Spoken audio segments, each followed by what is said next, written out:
Welcome to Chromatics Lesson 2. Yes, don't worry that there isn't a Lesson 1, because there is.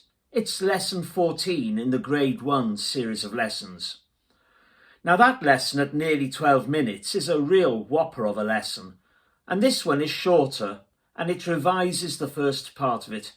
This is the only lesson you will ever need in how to play a one-hand only chromatic scale, whether it is left hand or right, whether it's 1 octave in range or 2 or 3 or even 4 octaves. You see, one chromatic scale in an exam is really just the same as any other. And while the 3 different exam boards will ask for specific ones, you could play a chromatic scale beginning on any of the 12 notes: A, B flat, B, C, C sharp, D, E flat, E, F, F sharp, G, G sharp. And while in the early grades you might be asked for 1 or 2 octave scale depending on your exam board, or a 3 or 4 octave scale in the higher grades, the technique is the same whatever the range and whatever the start note. Here is the opening of a chromatic scale on D. You've already played it if you've already done Grade 1 Lesson 14. But if you haven't, don't worry, stick with this lesson. Above the notes are fingers for right hand and below fingers for left hand. You'll see that in both hands all black keys are played with middle fingers and that D, G and A are played with thumbs. Only 2 pairs of notes, highlighted E and F and B and C, have different fingers from one hand to the other. My solution is to call 1-2 or 2-1 pincers. As you may remember from when we learned Grade 1 hands together scales in lessons 4 and 10. I also use the ampersand sign to indicate where thumbs come together, except if it is the first or last note of the scale, where I tend to use 1. This is my revised fingering for the chromatic scale.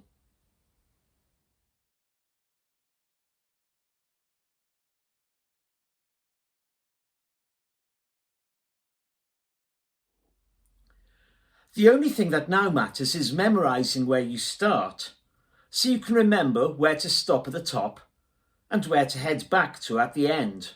Too often with my younger students, I get this sort of mistake.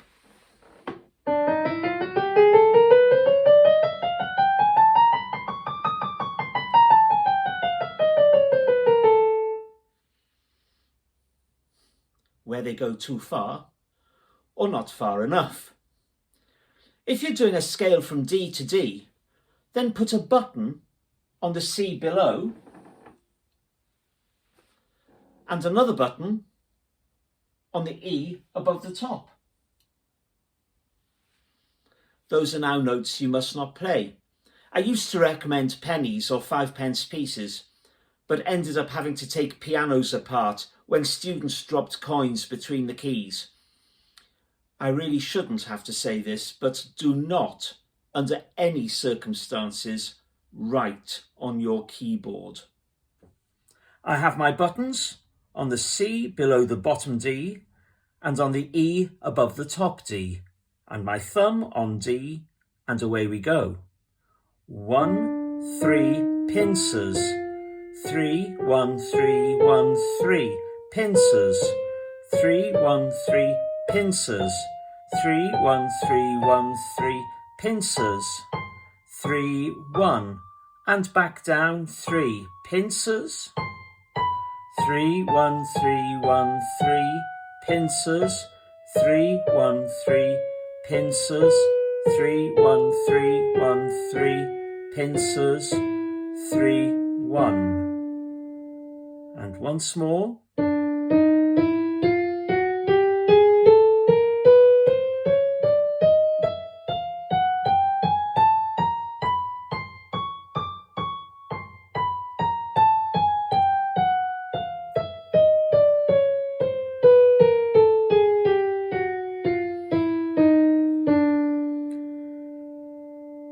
the same with the left-hand thumb. 1, 3, pincers, remembering it's 2 first, then 1. 3, 1, 3, 1, 3, pincers. 3, 1, 3, pincers. 3, 1, 3, 1, 3, pincers.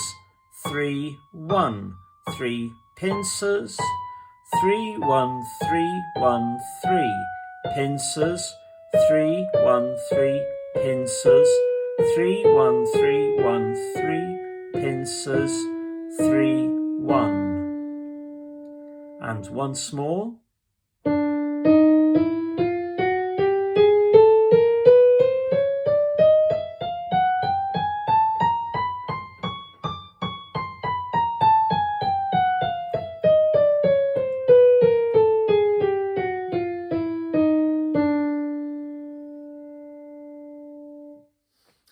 Buttons are all well and good, but you can't use them in an exam or during a piece of music. And here's why I play chromatic scales in groups of 6 quavers instead of 4. I think of a waltz rhythm.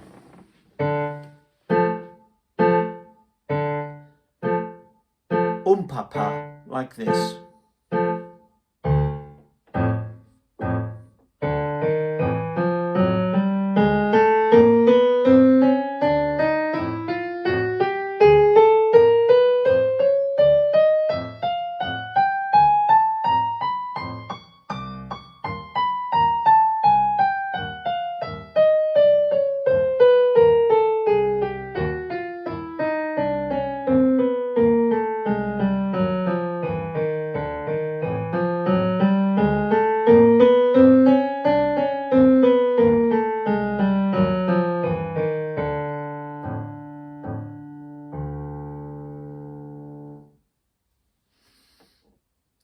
Or with subtitles and a different hand.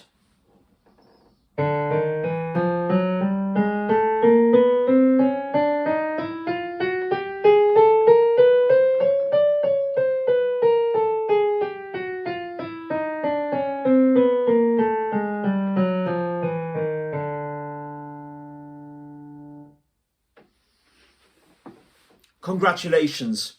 You're now more than capable of trying a chromatic scale starting on any note and playing it over any range, 1 octave, 2, 3, or even 4 octaves. In the next lesson, we'll look at the contrary motion chromatic scales which appear on syllabuses up to grade 5. See you soon.